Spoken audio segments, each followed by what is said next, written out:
Hello, everybody, and welcome to another episode of Sports with Mongha, and we are back with a bang.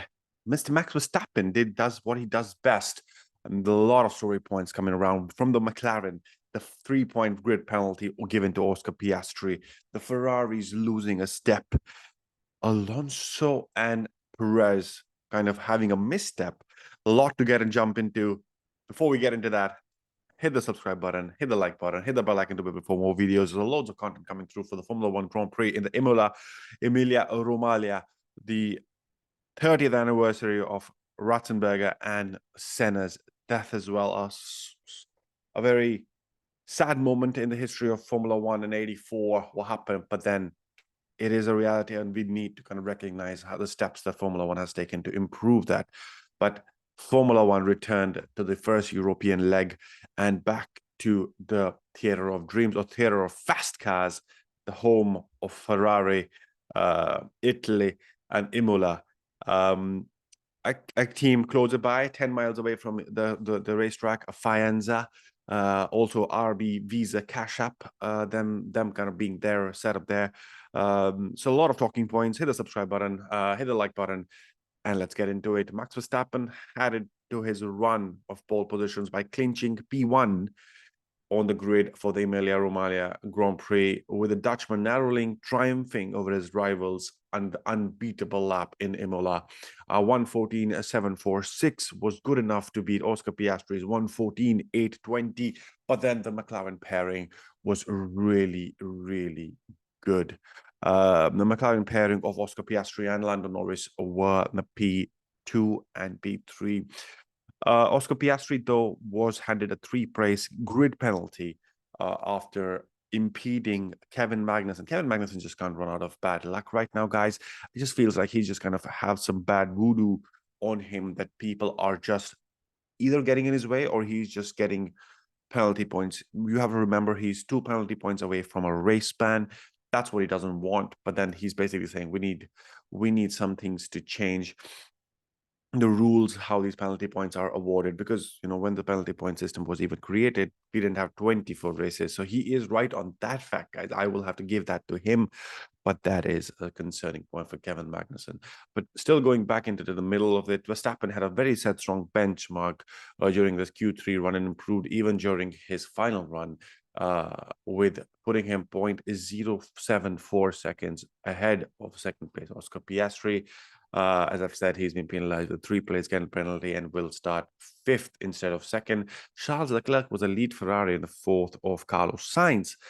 Leclerc could not kind of match the pace.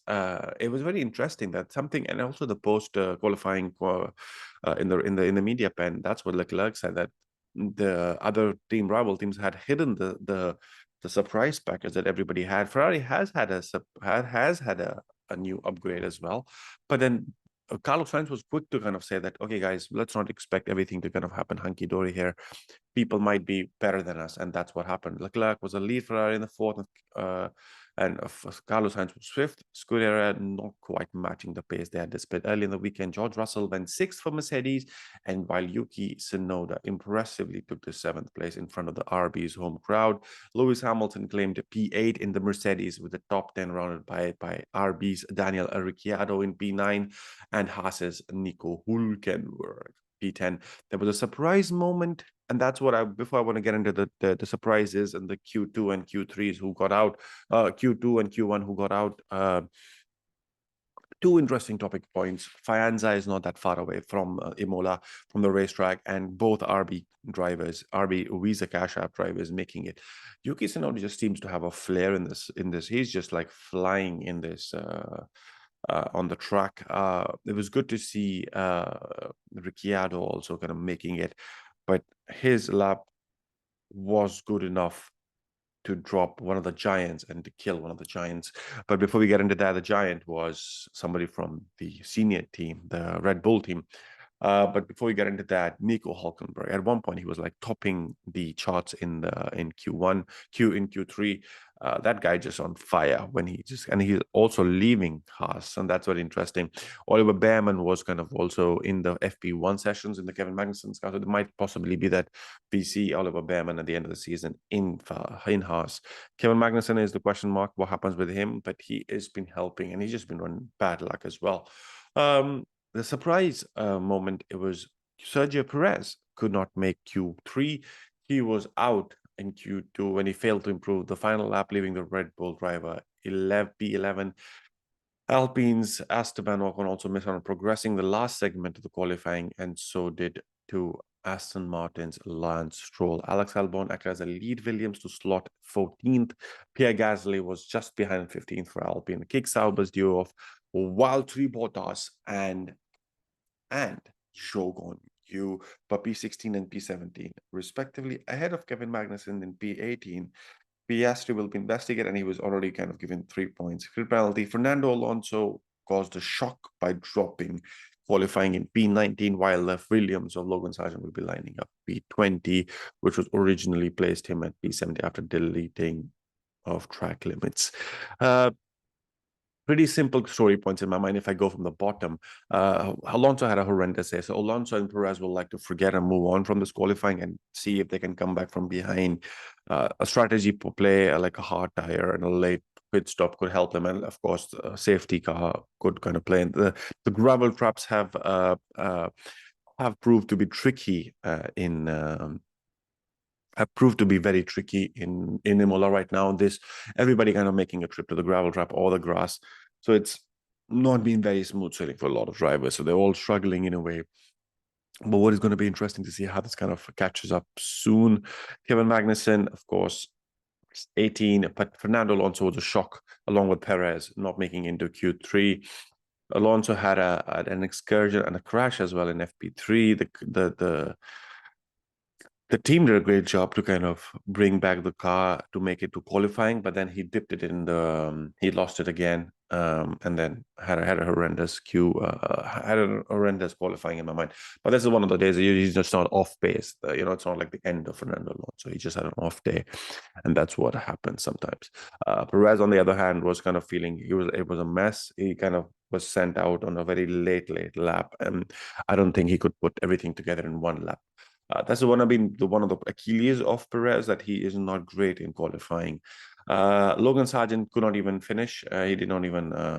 It's time to let him go. Get Kimi Antonelli in. Okay, they didn't get the super license points, but I would say just put somebody else in for some time to kind of see how in the driver lineup to see how. So Logan Sargent has got enough time, guys. Like it's important to try it.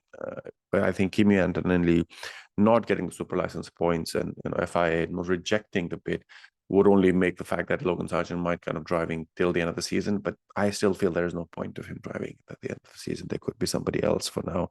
Maybe, I don't know. There could be a deal with Liam Lawson to see how he will drive. But then, of course, Mercedes owns the Williams driver program, or not owns, but then they could get one driver of their team.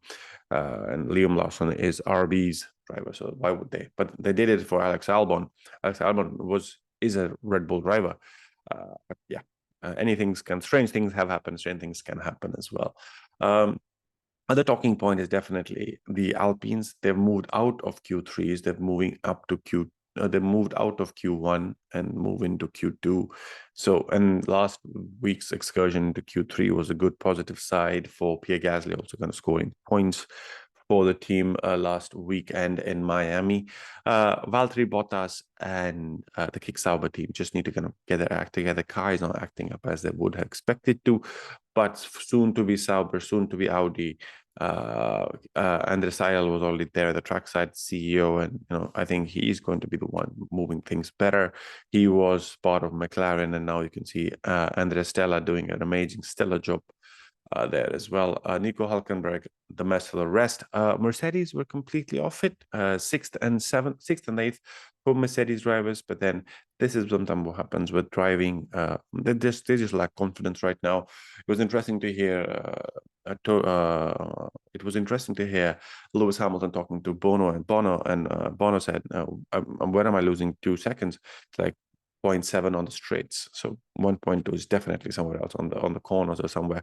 But that's kind of the interesting thing. They're lacking straight line speed against all the teams, on the top teams, on the top steps. But at least they're better than they're doing better than Aston in this race. That would have been a bigger problem. But then Aston Martin has brought upgrades, and we saw the last year they brought upgrades and they didn't work at all. That's going to be interesting to see how that kind of pans out. But yeah, it is what it is.